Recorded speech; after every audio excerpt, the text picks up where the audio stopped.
Hello, everyone. Welcome back to Global Food Safety Quality Network. Today, we're going to discuss a crucial aspect of kitchen safety and hygiene, the use of color-coded chopping boards. Whether you're a seasoned chef or a home cook, understanding the importance of using different colored boards for various food items can make a significant difference in maintaining a clean and safe kitchen environment. Firstly, let's talk about why color-coded chopping boards are so essential. By assigning specific colors to different food groups, we can help prevent cross-contamination, which is crucial for food safety.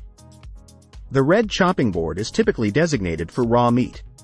This includes beef, pork, lamb, and other raw meats. By using a distinct color for raw meat, you reduce the risk of harmful bacteria spreading to other foods that might not require cooking. Next up, we have the blue chopping board, specifically for raw seafood. This includes fish, shrimp, and other seafood items.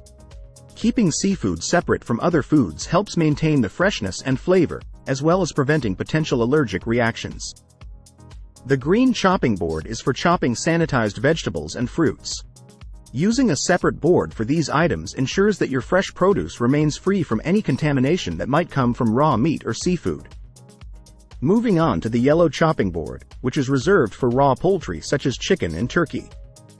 Poultry carries its own set of bacteria like salmonella, and using a dedicated board helps prevent the spread of these bacteria to other foods.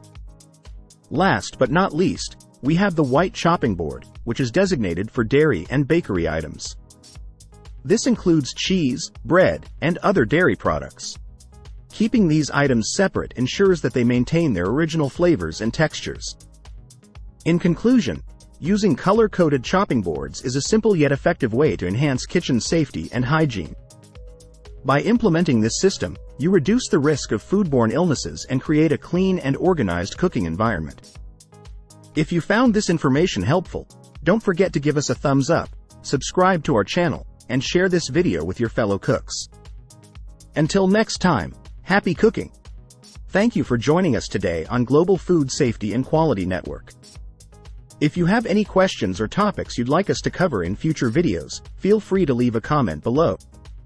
Stay safe and see you in the next video.